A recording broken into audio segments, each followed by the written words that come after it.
Hello, I'm Chris Flisher, and welcome to Turning of the Wheel, an intelligent, lively discussion on astrology, art, and adventure. Timing is everything, and as the great wheel turns, we are best prepared when we are best informed. Join me as I explore the current planetary alignments and offer insights for coping with change. Educational, informative, enlightening, the Turning of the Wheel is a welcome pause in your daily swirl of constant change. Through intelligent discourse, inspired guests, and educational segments, I will help to enlighten your knowledge of astrology and guide you to accept change as the great wheel of life turns. Call in with your questions and speak with some of the greatest visionaries in the time-tested practice of astrology. Turning of the Wheel, Astrology, Art, and Adventure with Chris Flisher, each week on Turning of the Wheel podcast.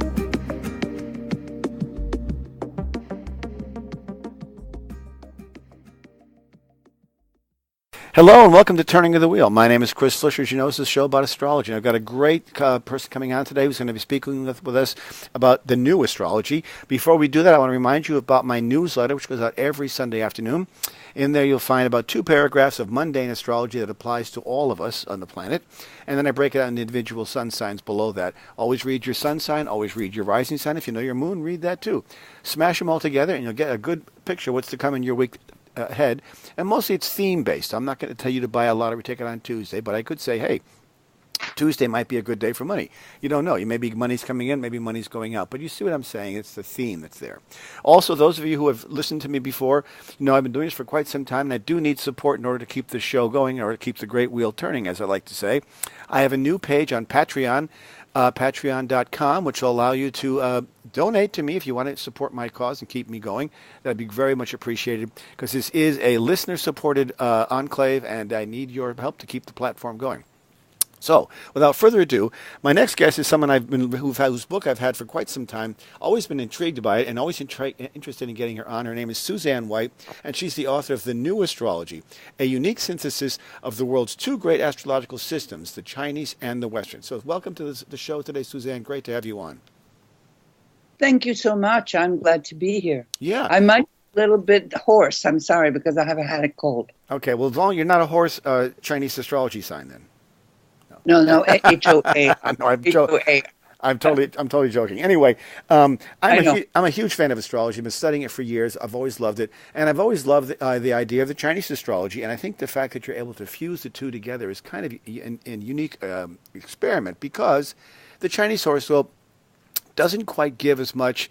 I mean, from the level that we might see it on the world, just based on the individual, as it's a whole group of people born within a year, doesn't quite provide the amount of astrological data that we find with Western astrology. Now, I know if you're a Chinese astrologer, you probably have different ways of getting into that and reading the Bakwa and everything else, and they get much more granular. But from the outset, you know, being a horse or a pig or a boar or a dragon or whatever is not quite the same because it applies to a larger body of people. Now, do you see that as an issue, or do you see That's why I was able to put them together, because our signs, our Western signs, are monthly signs. Right. And the Chinese signs are yearly signs.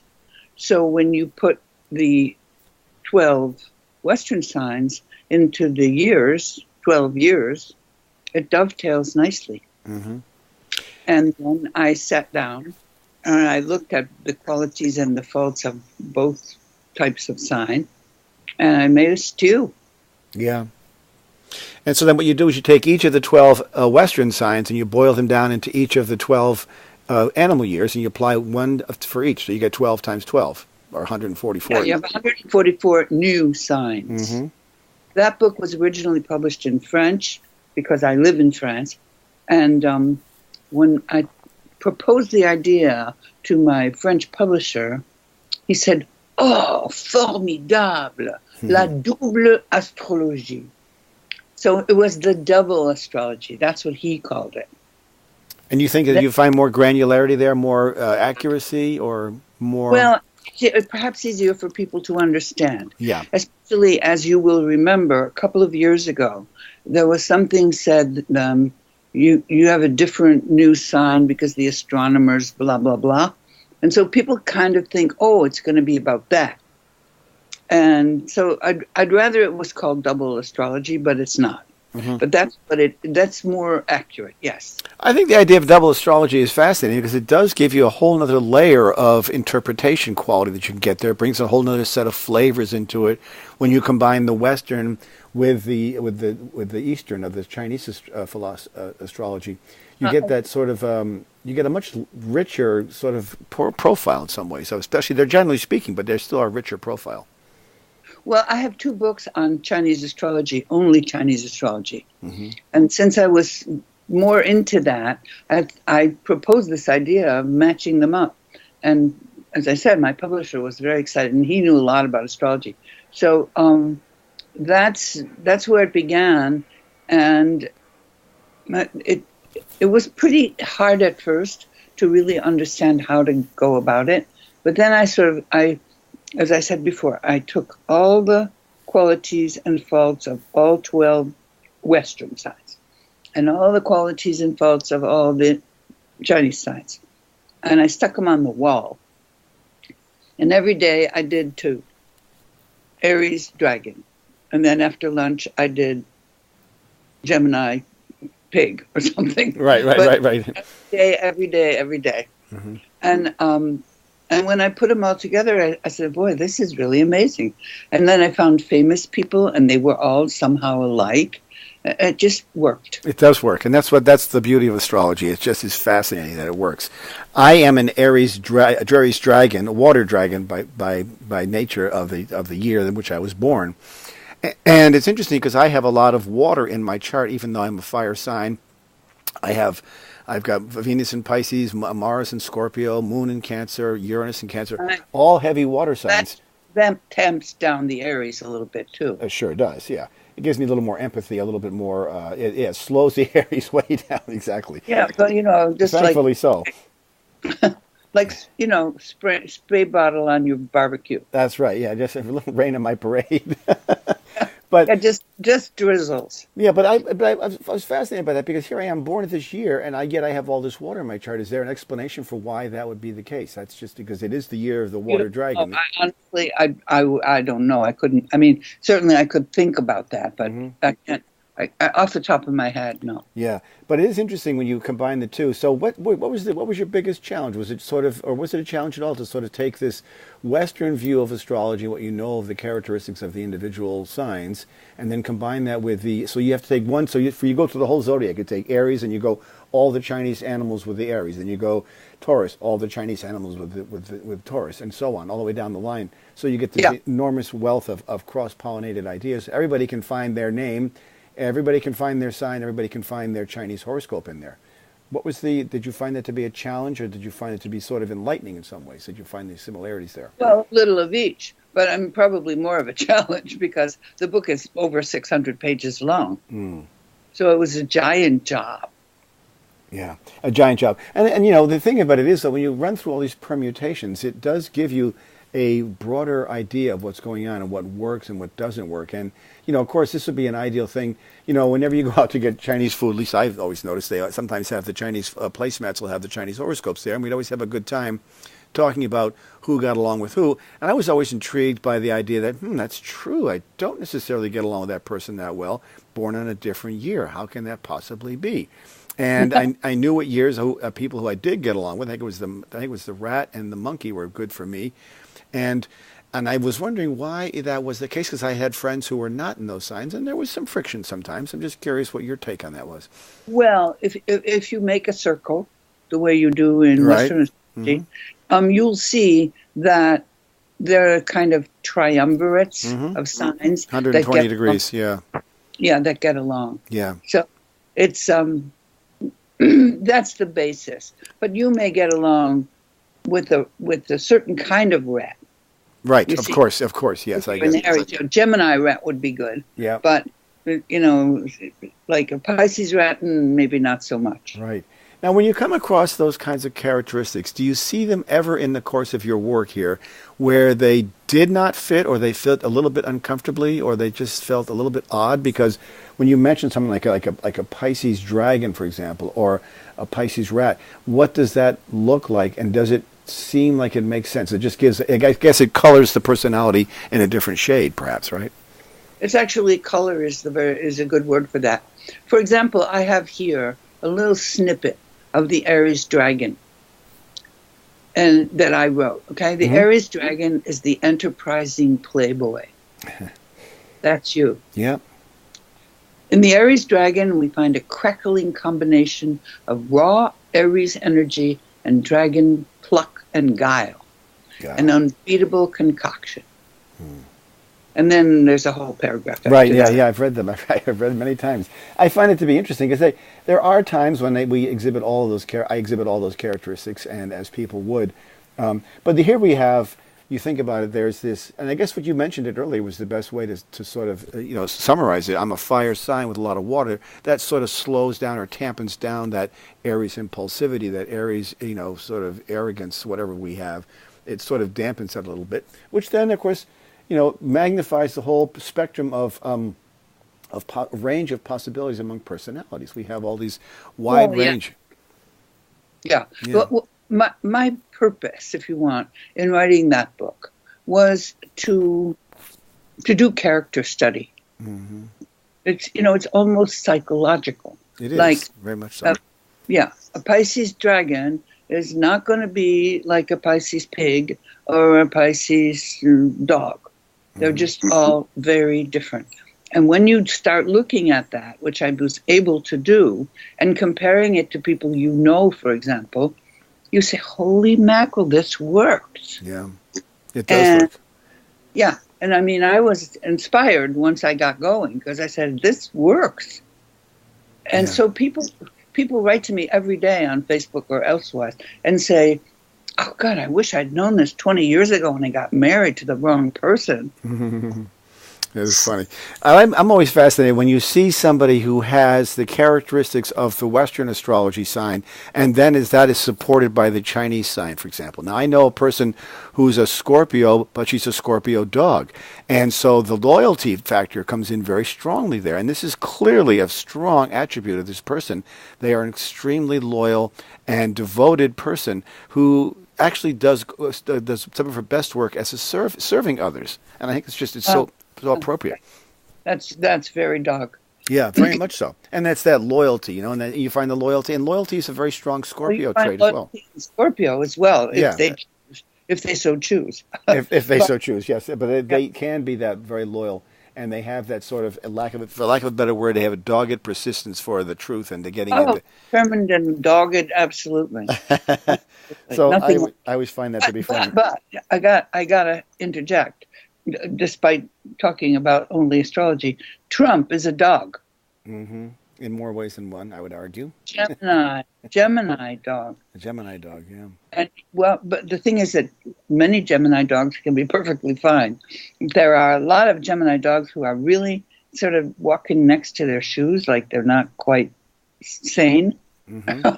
Right. And they always play victim. Oh, interesting. Very interesting. Always play victim. Wonder why that is. That's I know several Gemini dogs, and they're always coming to me and saying, "Oh, my house was robbed." Blah, blah, blah, blah. Well, did you leave the key in the lock? Yes. Well, there you go. Perfect example. I wonder what there is about that because you wouldn't think of a dog as feeling that victimization so much, and I think that they would be just a very active, lively, scatterbrains, kind of, conversational kind of a person. Which is what we see in him. Yes, but dogs also, and you'll notice this if you start thinking about it with your friends and people the dog can be very biting, to coin a phrase. Right. The dog will walk into your house and say, where did you get this disgusting wallpaper? Uh-huh. Oh, my God. And then he doesn't realize, or she doesn't realize how hurtful that is. Mm-hmm. And they're very sorry. They don't mean to be nasty, but it comes out. And even in conversation or arguments, they can be really nasty. Well, I think that everybody has the propensity to be one way or the other. Whatever the strong point is of an individual sign or a Chinese sign, there's always going to be the inverse that can come into play as well, based on how it's laid out. Well, what I explain too, actually less in New Astrology because it's so big, but in my first two Chinese astrology books, I explain to people how they can work to improve on their bad characteristics, if you want. Yeah. How they can take their quirks and turn them inside out. Right. Which is one of the greatest things about astrology. I've learned to do that over the course of time. And I'm not sure we can actually change so much, but we can at least redirect that energy. I think that's a better way of perhaps saying it, just to paraphrase on that. If you have we all know that certain signs have certain character traits that they're known for. And if you don't like I didn't like being in Aries when I was younger. I didn't really think about it much. I just was impulsive, young teenager running around, getting into all kinds of trouble. When I got older, I found a way to rechannel that energy into more creative things like creating artwork. I'm an artist and stuff like that. So I found that to be, and a writer, I found a lot of those channels, it's a matter of how you take the energy given to you by the grantation of your birth and put that into an area where it can be constructive versus destructive. Yeah.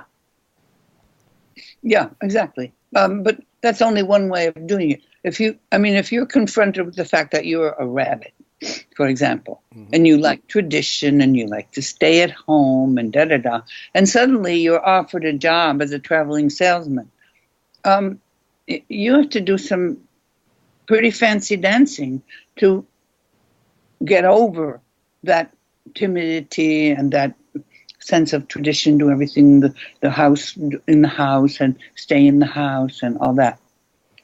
So they have a very strong sort of domestic quality to them, a rabbit does. So a Cancer rabbit would be incredibly domestic. All they do is stay home. Yeah. Interesting. They're very introverted in that regard. Rabbits are introverted? Well, not really. They're not introverted. They just don't want to go out. Okay, interesting. Huh. And when you did your work on your first two books, your Chinese astrology books, pardon me for not knowing this, but do you have the ability in Chinese astrology to go deeper than just the nature of the sign of the year? You do, don't you? Chinese people do. Yeah. But I don't. And is it based on a similar situation where you're talking about... Stars, they have stars. Okay, time and place. As our stars. Is there any correlation that matches up? No. Interesting. No overlap. No. Well, not with regard to technique, but with regard to what you'd find with the person. Well, could you explain that? Yeah, question? supposing you took a Western astrologer and a Chinese astrologer and gave them the chart of an individual, would they come up with the same conclusion of who that person was? Gosh, I just don't know. I think they would. I think if astrology is to work, and it does, this works with Vedic astrology. If you take two people, theoretically, because astrology is science and an art form as it is, when you should be able to take a single person and have that chart be read by 3 or 4 different astrologers. I'm not saying that the astrologers wouldn't vary in their opinions or their interpretation of it, but their general themes would be there. They're sort of constants. If you have Mercury in the 3rd house, you're going to be a writer perhaps, or somebody who speaks. You know what I'm saying? So you're going to have certain characteristics that are going to be there that are almost, they're normal and sort of the standard. Well, gosh, I just don't know, because when you look at a Chinese astrologer's chart as a Westerner, there's absolutely no way you can read it. Right. Okay, let's put it this way. Supposing you were to take one person with the same birth information, not necessarily a chart, and you gave that to 2 different astrologers from different parts of the world, whether it be Tibet, Chinese, Mexican, Aztec, whatever you want, whatever kind of astrology you want to talk about, they should, in theory, this is only in theory, and maybe this is just my naivete, they should come out with similar characteristics. Not maybe precise in the same way, but the themes of the attributes of the individual should be there, I would think. You lost me there. Well, I don't know. I just don't think well, if you know how to do Western and Chinese astrology, you should try it on yourself and just see if you can find one person and see if the traits come up the same. And just it'd be a sort of an interesting cultural experiment. I've always held the belief that if the astrology if the moment of the birth is what dictates the person's personality and their path, that should be able to be identified both in any form of astrology. It should be able to be recognized as that person's path. Now, you take a Vedic... Yep. Wait a second. Aries dragon. Wait a second. Okay? Chinese astrology signs are not based on the moment you're born. Based on the year. And the year. Mm-hmm. The whole year. So you can't compare. Right. So that begs the question, how can you get the granularity out of a whole year out of millions of people who are born each year in that framework? I guess that's what you do is by boiling it down, you make it more granular. I was very skeptical when I wrote my first book about Chinese astrology. I just couldn't believe it. And my kids were little, in like 4th and 6th grade or something. And so I went to the school and I asked the teachers if each year their classes had a character. Huh. And they said, oh my God, last year I had dragons. It was awful. They were all over the walls and they were yelling and having parties and whatever. And this year I have a nice soft cats. Huh. So that definitely speaks to the theme, the generational theme there. And I know that people in China are all running around trying to get pregnant during the year of the dragon, so they have children born in the dragon because it's supposed to be the year of luck. The dragon is supposed to be full of luck. And if they have horse women child coming on, they would tend to abort. Interesting. But in many ways, what you have done with your book here is you've taken that group of the year, which seems to be a large cross section of a generational, slice of the pie, a whole batch of people, and then you slice it into 12, which brings in even more granularity because you bring it down to the Western astrology too. So in many ways, you have accomplished what I was postulating about the idea of how we would merge the two and get that kind of information. So that's an interesting commentary there. Yeah. Well, that's what I think, and that's my experience in any case. Yeah. I was very skeptical. I couldn't believe it. I thought, what, everybody born in that year is going to be the same? Yeah. I have a book called Chinese Astrology, Plain and Simple. You can get it on my website or you can get it on Amazon. That's really my first book about Chinese astrology, and it does go into depth about how each sign behaves. Mm-hmm. And once you match that up with friends, for example, the rat who's very community oriented and likes to take power and blah, blah, blah, you say, oh my God, Jim, he's exactly like that. Mm-hmm. So it's a little bit, it's not as what? It's not as granular, perhaps. Well, this word granular, I don't know what it means. It's more precise, like more detail. Oh, I see. Granular to me means you're digging down, you're getting into the grains of the person, you're getting closer to who they are.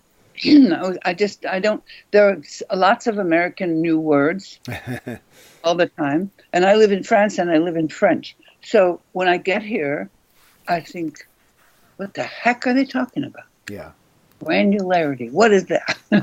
Well, I get you. I can understand that, and that can be a language thing. But granularity to me, I guess, is just getting down to the granular, meaning the finite level of the individual, getting down to the points where you can really begin to hone in on the unique characteristics of a person. You look at a Western astrology chart, you can see immediately who the person is, what their kind of character traits they are. But it's not until you get into the aspects and you drill down further and further, and you see where the transits are and all that stuff that you can begin to see, there's more here than meets the eye. That's what I mean. That's what I mean by granularity. In astrology, you have far more to go on.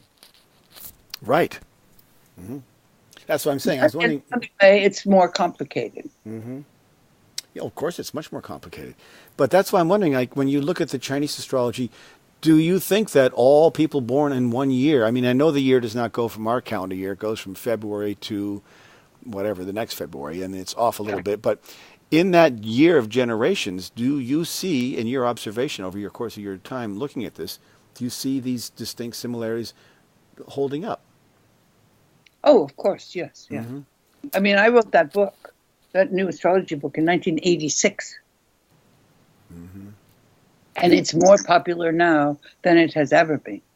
Wow. Because it's revolutionary. Nobody did that. Nobody put the two together. Yeah, no, it's very revolutionary. That's why it always struck me about it. That's why I'm always very happy to have you on today to talk about it, because it's really and I think what you've done is you provided the granularity. Okay, sorry to use that word. You provided Sounds like a breakfast cereal. Okay. You've provided the precision, the depth of precision of the character attributes to Chinese astrology via Western astrology. Because what you've done is you've taken that whole year and you divided it up into 12 12 different segments, each of which then brings the Western attributes as well as the Chinese attributes together. So an Aries dog would have something in common with a say a Cancer dog, even though they're squared to each other in Western astrology.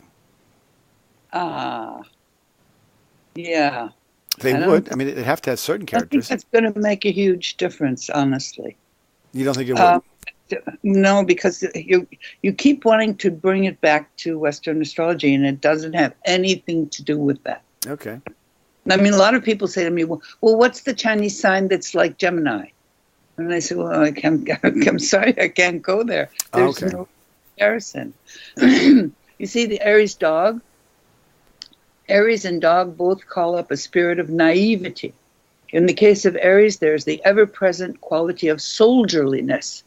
Aries is a scout, a pioneer, and as credulous as they become. He is so nice. Why shouldn't everybody else be nice too? The dog is also quite nice, but he's also nervous and skeptical. So then you put them together and you get a person. Yeah, I do see that. I think it's a fascinating way of putting things together. As far as character analysis and compatibility, I think it would be very helpful for this, right? Well, I have another book called The Astrology of Love, in which I describe every possible combination. Like Aries with Gemini, Aries with Leo, blah, blah, blah. And then I put dog with tiger, and dog with dog, and dog with pig. And so you count up, it's each combination gets a number of hearts. And you count up how many hearts you have. Some have 0 hearts. Like if you're not compatible at all, you have no hearts.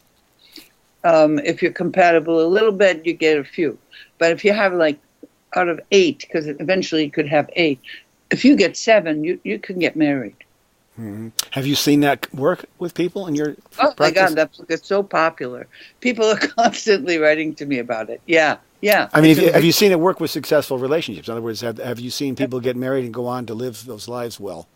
Absolutely. And they've proven successful marriage bondings. Yeah, it's actually right now somebody's making a new astrology compatibility phone app. Oh, wow. Yeah.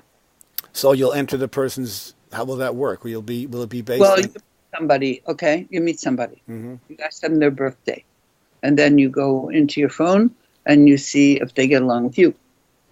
Wow. You put in your date and you put in their date, and it'll tell you, watch out. Mm-hmm. Have you run across experiences in your life, in your practice, where you've seen people who should not get along but do? Yes, but there's so many reasons that might happen. I know. Which would be more like family reasons or background reasons. Yeah, or even cultural reasons. Like my parents, I look at their charts. I said they never should have gotten along, yet they did. But they were born in the Depression, and they came of an age where you did not get divorced. You did not. And you stayed together no matter what. Right, exactly. So that would be an overriding. But of course, they had their moments. But most couples do have their moments. Yeah, tell me about it. Yeah, I know. But I mean, there's a perfect example. So that could be sort of a historical. I guess it's the context with which the people are being raised. Because that's exactly it. That's exactly. A lot has to do with environment and generation and culture and what's happening at the time historically within the greater universal. And nowadays, when people go online and they meet somebody, often people write to me and say, "Oh, I met this Leo dog, and I'm a so-and-so, and we were so in love. I mean, I would just get married." I say, "Hang on, wait. You have to stay with someone for 18 months so that you can see all the red flags and all the warts." Because you're not going to see him at first. You'll see him eventually. No commitments before 18 months. Yeah, I think that's very wise. We're having a great conversation today. We're talking with Suzanne White, the one and only Suzanne White. Her book is one of many books. The one I'm referring to today is The New Astrology, which is a unique synthesis of Western and Eastern astrology systems. Her website is Suzanne White, just like it sounds, one long word, SuzanneWhite.com. Her books are available there and on Amazon. We're going to take a quick break, and we'll be back in a few minutes to continue our conversation, so hang in there. What is your destiny? Where are you going? What is your real purpose? Do you know?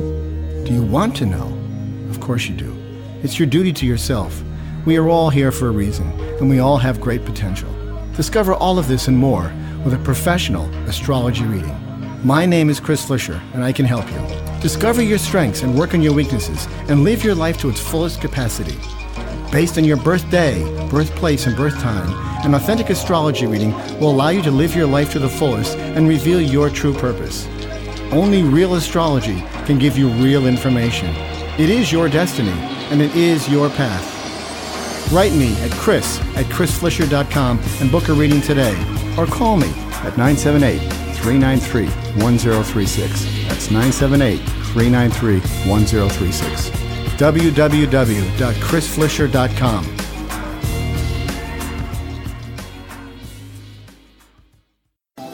Astrology is the science of spirit, and it can serve as an invaluable aid in making the difficult choices in life and seeking truth in all the directions we choose.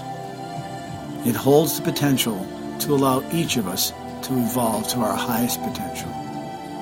It is the logic of the universe, the code of existence, and the pathway to true wisdom. It is our duty to draw from it the instructions for our lives and to live them to our fullest potential. As the great wheel turns, we are best prepared when we are best informed. Hi, your host, Chris Flisher here. I've been producer and host of this podcast and radio show for the past 10 years.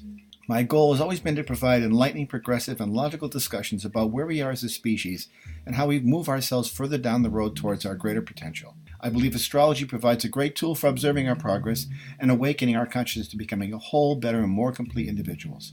I have sought to invite the best contemporary guests, thought leaders, and progressive minds to discuss topics that concern us all, regardless of your beliefs. Consider making a contribution through PayPal to help keep the great wheel turning so that I can continue for the next 10 years along the same enlightened path. As always, I thank you for your support. Okay, welcome back to Turning of the Wheel. My name is Chris Flisher. As you know, my guest today is Suzanne White, and her books are widely known in the world of astrology, but which I think she's best known for, she may have a different view of this, but is her unique synthesis of the world's two great astrological systems, the Chinese and the Western. By bringing these two together, I think you've done an invaluable service to the Chinese astrology because you've actually brought in this layer of Western astrology, which lays this whole new layer of granularity. There we go again. A whole new layer of precision with regard to each of them, because you've now taken that whole year, which is seen as a lump, and now you've divided it into 12, each of the Western astrology signs that would fit into there. And what it does is it provides much more precision and a greater picture of who these people are. And so in Western astrology, if I knew somebody was, say, a Taurus, I would say, you might not get along well with, a Scorpio, or because it's the opposite, although opposites often do get along well, but you might not get along well with a fire sign, for example, because you're an earth sign, so maybe there'd be some disharmony there. But when you take a whole group of people, all born in the same year, why would they're going to get along on one level but not get along on another level? And I granted I'm painting very broad generalizations here just for the sake of simplicity of trying to discuss this. You take a whole year of roosters, for example, and then you've got an Aries rooster, or you got a Taurus rooster and an Aries rooster.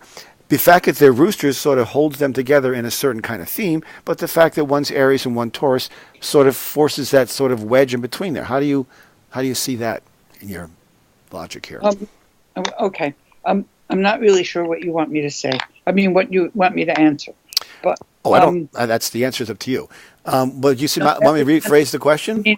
Yeah. Okay. Could you phrase the question a little bit more simply? Okay. Supposing we have a whole year of people who are roosters, okay, or any animal, doesn't matter, and then you take that year of roosters, and they've all got something in common. They all have a certain character trait. They have certain things that they are like and do not like, or whatever. Then you boil that. Then you go down to the next layer, into the Western astrology zone, and you take an Aries rooster and a Taurus rooster. Now, Aries and Taurus don't typically get along. One is fast and mercurial and eager to get things done. The other is more slow and steadfast and plodding along. The fact that they're both roosters means that they have something in common. But what happens when you take those two roosters who are not necessarily compatible in Western astrology? How does that way out? I think roosters and roosters don't necessarily get along. Oh, okay. Depends the kind of a rooster you are. That's why there are 144 signs and not 12. Yep, I can see that. Yeah, because everybody is not able to get along because they are a sign or the other sign. You have to have the two signs together to see whether you're going to get along with that other rooster. I would say Aries rooster and Taurus rooster, no way. Because roosters are very serious, very firm-minded. They don't let any grass grow under their feet. And Aries is the opposite. So right. It would be difficult. Yeah, that answers my question. That's exactly what I was wondering about, because I think that you'd see that there are general attributes we know of all the astrology signs. We know Geminis like to converse and they're very, chatty and very mercurial. They bounce around a lot, and you take that with somebody who's much more slow and methodical, you wouldn't get the same thing. Now, let me ask you this: if you took an Aries, say you took an Aries goat and a Sagittarius goat, would they be okay? I don't know them all off the top of my head. Well, it doesn't matter which animal you wanted to. I was saying that because of the fire and the fire, wondering how two fire signs of the same year would do. Probably do pretty well. You know what? I don't know. Yeah, I guess that would just come down to us trying it out. I have to go through 144 signs in my head to come up with that. So it would be like, you want Aries goat and Sagittarian goat? I was just pulling anything out. I was just saying. I was thinking the fact that the Aries and the Sagittarius were the similar fire signs, and if they were under the same, animal, would they also that would add to the quality of the relationship? I guess the only way to really find out is to just do some real, field research and find people who have similar characteristics and see if, in fact, they do get along. Well, have a look at the astrology of love. That'll give you some idea how people get along in love and in family and in social situations. Oh, good, yeah, because there are three different. There are different, environments in which we get along better than others. We have our work environment, we have our domestic environment, we have our love environment. That book is divided up that way. It's like career or business, whatever, and like if someone is not going to get along number-wise, I'll tell people just don't go there. Yeah, that person is not good for you. It might be good for somebody else, but they're not good for you. And I think. It carries over through all the areas of life, but I have divided that book into sections so that you can see like your family members, and then you can see your career, and then you can see your health and stuff like that. Yeah, it really is a fascinating discovery because you get so much closer to who you are as a person when you start to see these things come up and you begin to see those traits. What are the ones that really stand out to you? Do you have any examples of cases of signs that get along really well or do not get along really well? Do you have any sort of those extremes?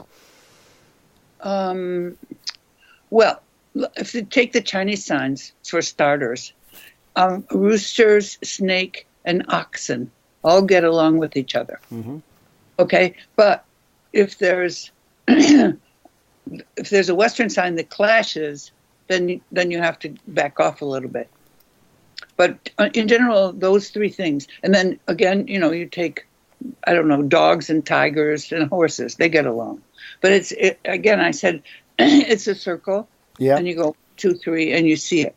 That's the same logic that we see in Western astrology as far as the geometry, right? The trines are the fire are the happy ones, and the squares are the ones that are difficult, or the oppositions.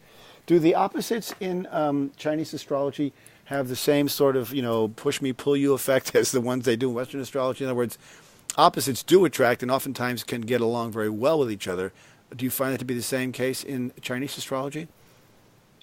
Opposites. Let's think. I don't really know. I mean, I know, but I can't, trying to think how I could explain that. We don't talk about opposites. Okay. I mean, you don't say the dog is opposite the tiger or whatever. We don't say that. Okay. It's not taken into consideration. I could do it if I could sit down with the circle and figure it out. But I think in general, opposites maybe don't get along, but I'm really not sure. Right. I mean, I've seen in my practices, I've seen couples who come in who are opposites, and oftentimes they seem like they do pretty well because of based on the logic of astrology. If one person has a character trait that you don't have, and they bring that to you, that would be seen as something that you need, perhaps. And not everybody's open to being coached that way, but that is sort of the underlying theory, that the opposite sort of other person completes that part of you which you are lacking. That's the idea, like the Aries and the Libra. Yeah. Well, I can see the logic there, and I think it's brilliant. What happens, however, a lot of times is that the very trait that other person has that you need, you don't realize you need it. Oh, interesting. Yeah. Well, you don't, right? And that sort of draws you to them, I suppose, in some ways, right? Well, it also could cause conflict. Mm-hmm. Because you say, that person is generous. Yeah. And you're stingy. Okay. Mm-hmm. So you say, I'm gonna get that generosity, but it doesn't always work out. Yeah. What are the things that when you're if you can scratch your memory back to get this, what are some of the things that really struck you when you were doing this? Were you finding, you must have had some aha moments when you came to this conclusion and were like, wow, this just works so well. But did you see that with any particular signs or particular animals or years in which there was more, enthusiasm than others? And granted, I guess the backdrop to that whole question would be, of course, it all depends upon where we are as a species in our humanitarian, in our evolution. If we're in a year of the middle of a World War II, it's not going to be the same as if you're living in, the 1960s in Paris, for example, as you mentioned. Yeah. At first, what I was interested in was, of course, myself, mm-hmm. and how I got along with the different signs. That helped me a lot to know that as a Scorpio tiger, there were plenty of limitations on who I could get along with. Did you use that to shape your relationships? Well, once I understood it, yes.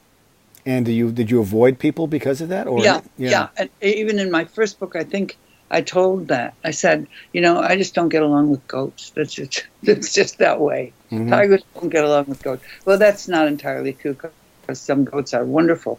But, particularly for Scorpio, maybe a Pisces goat could really be good.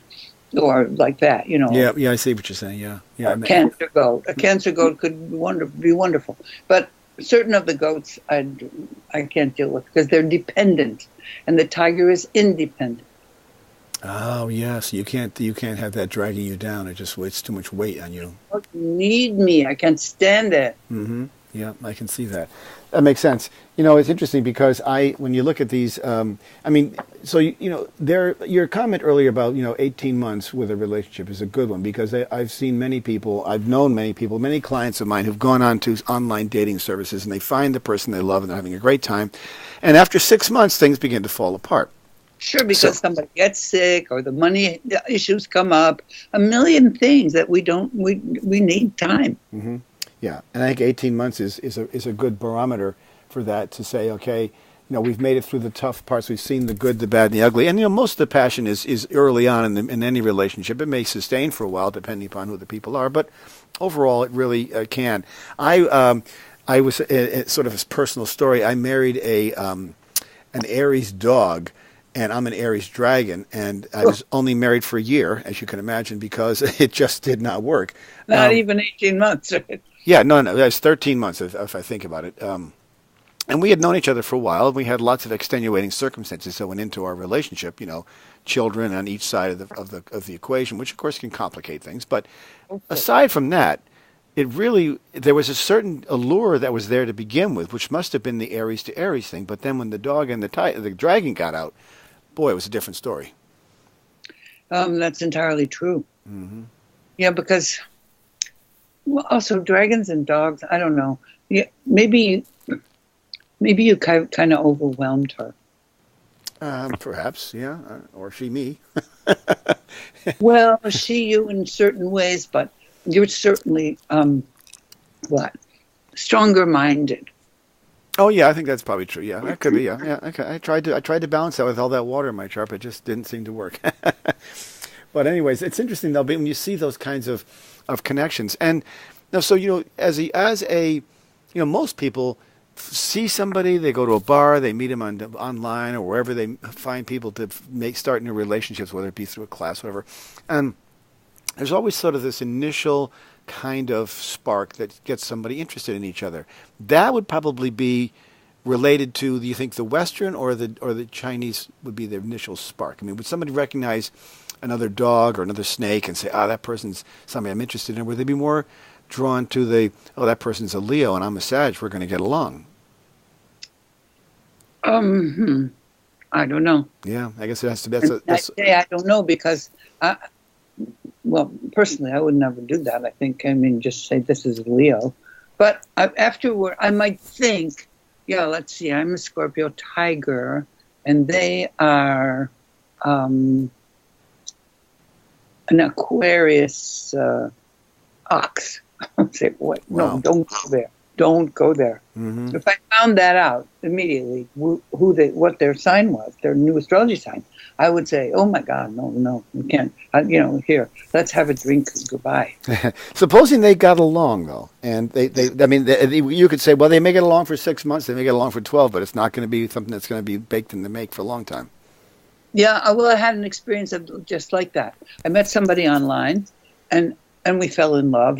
Big passion, blah blah blah. But I'm a tiger and he's a snake. And snakes lie. They're really brilliant, very strong people, but they have a tendency to lie. They dissimulate.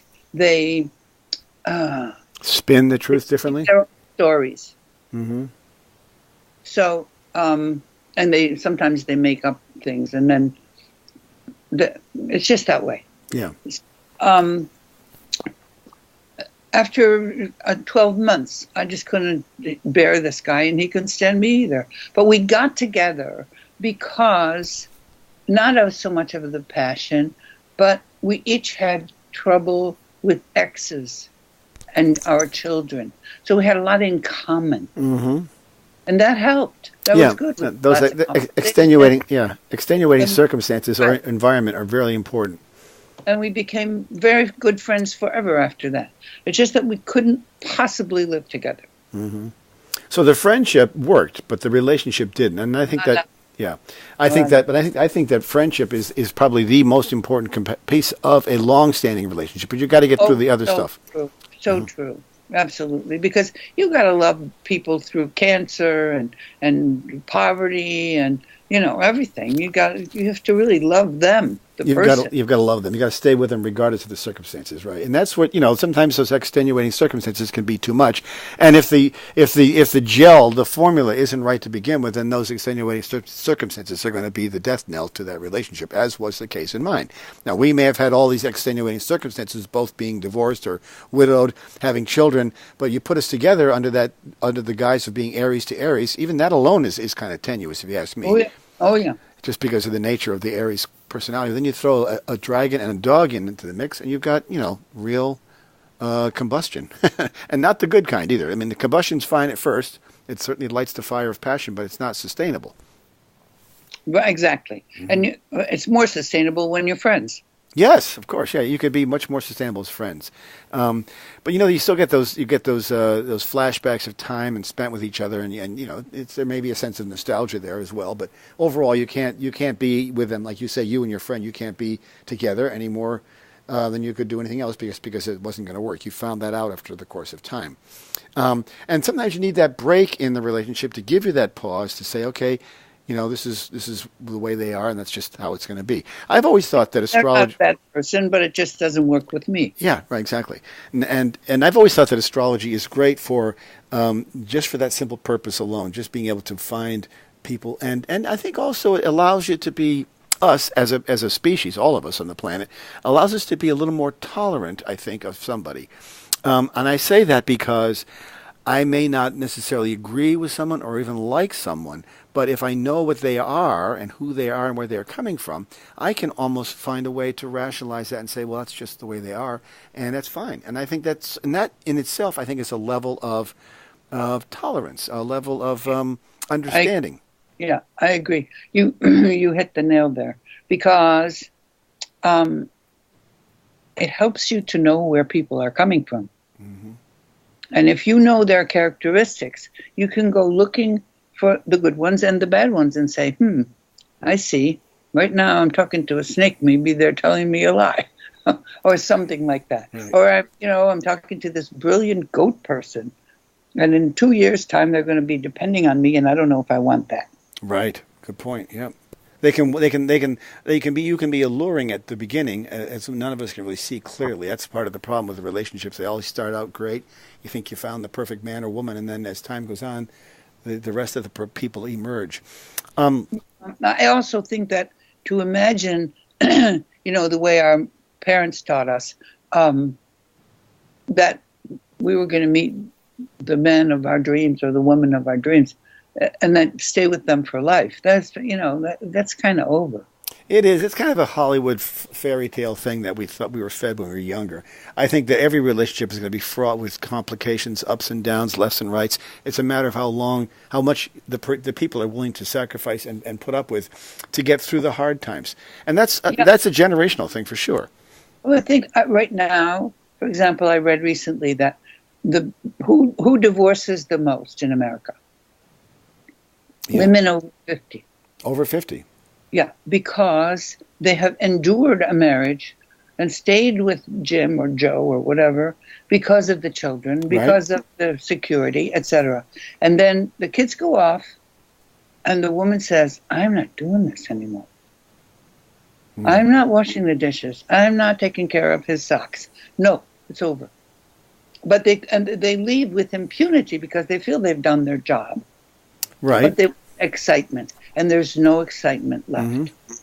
I guess probably true for men too. Men probably have the same situation. They've done their deed. They've raised their children. They're not going to put up with this anymore. They want the new young version.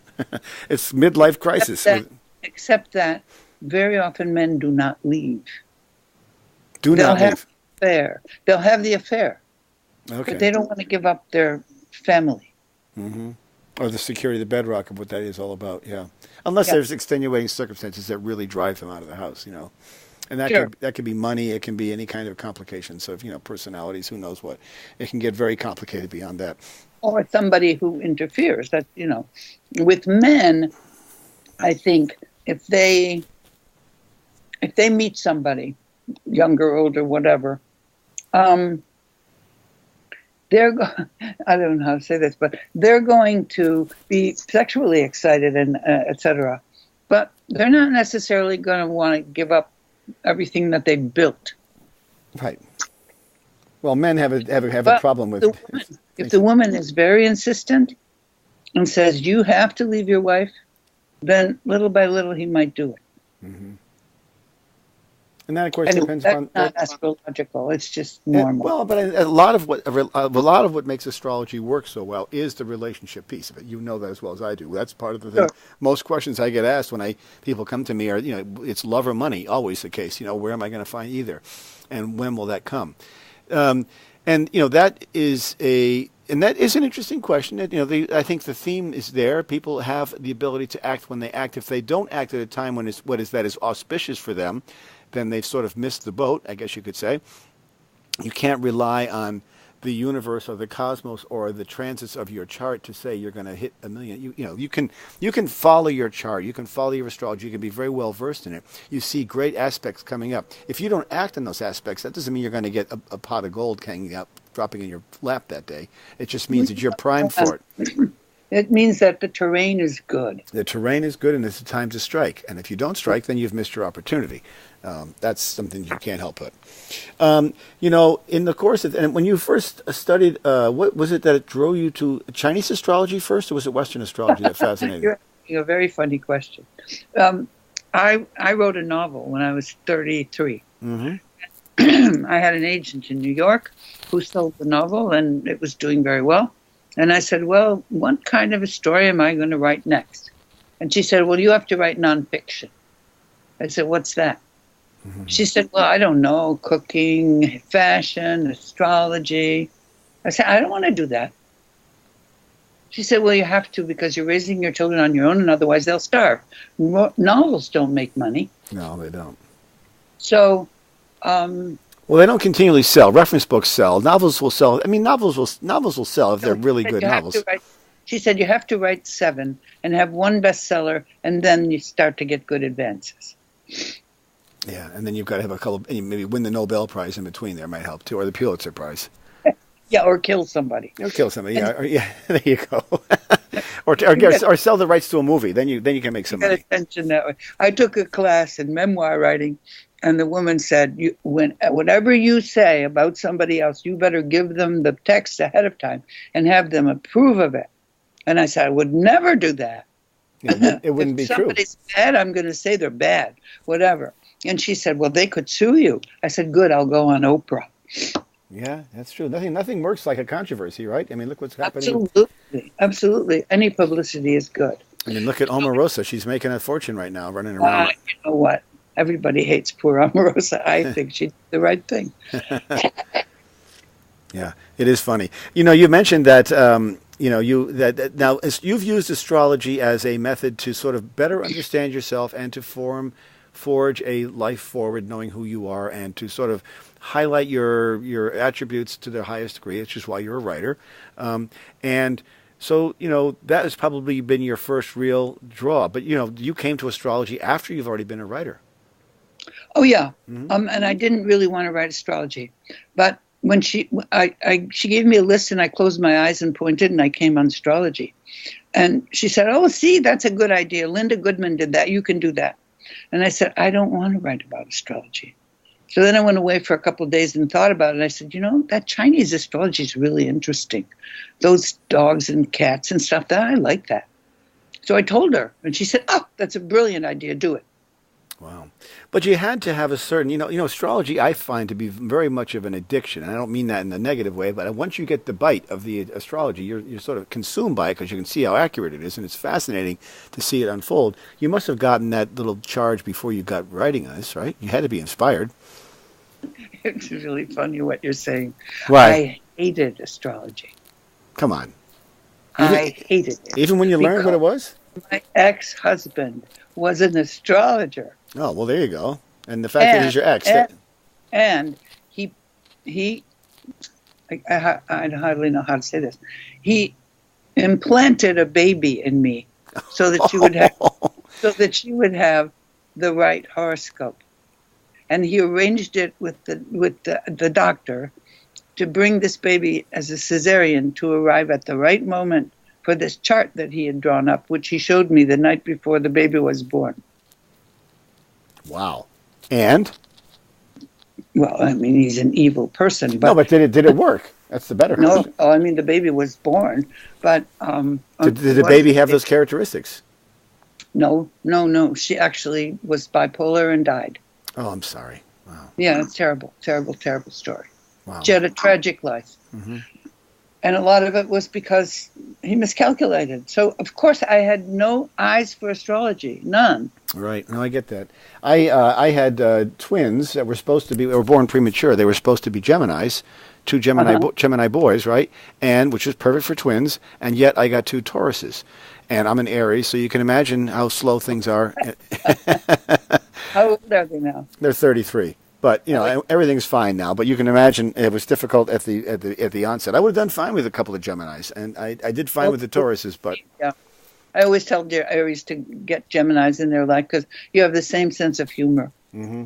Yes, yeah. There's a certain, and there's a very quick, fast-paced move repartee that's great. I love that. Yeah, the brain functions similar. Yeah, but fortunately we have good aspects in there as well. So their Mercury's right conjunct my sun, so we still get along really well. So there's still a lot of stuff there. But it's interesting. I've got no real Earth in my chart other than my rising sign, which I'm not going to discount. It's very important. But all my children are Earth signs, and so they sort of. What's your rising sign again? My rising sign is Virgo. Yeah. Oh, interesting. Yeah. Are you detail oriented and analytical? Yeah, I certainly am. Yeah, I was for years. I worked in high technology and did stuff like that, and I have an eye for that. And I have a lot of the Virgo traits. I have a compulsive cleaning problem. Yeah. I have a brother who has Virgo rising. He's a Scorpio, and he's also a tiger because he's 12 years younger than me. And I always expected him to be like me. And then I discovered he had Virgo rising. I said, oh, that's the reason. There you go. It all comes down. He is also compulsively neat and clean. Yeah, there you go. It's funny how those traits come out and they jump out. I actually think that they come and go at certain times of our lives. I think that we grow into our rising sign. This is just my theory, that as we age, we become more like that, because it makes sense. It's our skin. It's who we project outward. So therefore, we become more comfortable in our skin as we grow older. So that's how I rationalize it. Real quickly, we're running out of time here. You had mentioned that you were also working on a memoir. Let's just touch on that real quick before we get off the air here. Tell us about that. Well, I decided I was going to write my autobiography a couple of years ago. I used to write an astrology horoscope book for every year for all 24 signs. That is the Western and the Chinese. Wow. And I did one every year. And it took all my time and all my life, but I did it. And they sold like crazy. Then I said, wait a minute, you got to stop doing this. You got to write your story. So I began, and I wrote the first volume of my autobiography, which is about living in France all my life after age 22. And it's called Unmitigated Gaul, Gaul. Yeah, that's a great name. Yeah, and then it has a subtitle, which is A Lifetime in Paris. And that book is doing very well because, number one, it's a good story, as I said, in the 60s, going, being a hippie in Paris and all that. And then, and then, what can I tell you? It's spurred me to write the sequel, so now I'm writing that. And that one will probably be finished next year. Good. But it's a long haul. It's a hard part of my life. Yeah, and the hard part, and writing about yourself can be very difficult because it dredges up all this rawness that you don't always want to talk about sometimes. Mm. Yeah, interesting. It's not a problem. I'm a Scorpio tiger. We're never wrong. You're never wrong, and you don't mind going deep. No, I'm joking. But you don't mind going. You don't mind going beneath the covers. You don't mind going deep and finding out what's going on there either. No, that's why I'm writing it. That's right. I need to know what my part in all this mess is. Yeah. What did I do to create these circumstances? Yeah. And I'm finding out a lot about myself just writing it. Yeah. It's therapy in itself, and it's a wonderful exercise. I've done a lot of memoir writing myself, and I really do enjoy it. It's very satisfying, if no other reason than just to be able to pass it on to my kids when I'm gone. They can say, well, this is what really happened. So sure. Yeah. Well, at least from your point of view. At least from my point of view, exactly, yeah. Because I tried to discuss it I have a second daughter who's actually older, and I tried to discuss something with her. Yeah. Fascinating. Well, it's been great talking to you today, Suzanne. We're running out of time here. Yeah. Bye. We're running out of time. I think the Skype connection is getting a little flaky here. But anyway, my guest today has been Suzanne White. She's the author of The New Astrology. It's an older book, but I'll tell you, it is time-tested. It holds up very well over the years, still holds up very well. A unique synthesis of the world's two great astrological systems, the Chinese and the Western. I encourage you to look into this book because you'll be fascinated once you find your astrological sign, then you delve in further to find your Chinese sign, put the two together, and you're going to get a wonderful documentary, not at least an explanation of who you are, and it's incredibly valid, incredibly real, and use it to find your next boyfriend or girlfriend because you will find that it does work. So anyway, thank you, Suzanne, so much for coming on today. I appreciate it. Hey, Chris, thanks a lot. You've been listening to Turning of the Wheel with your host, Chris Flisher. To schedule a reading with me or to order artwork, you may visit my website at www.turningofthewheel.com. That's www.turningofthewheel.com. Or you can call me at 978-393-1036. Thank you. And as always, be open to possibilities.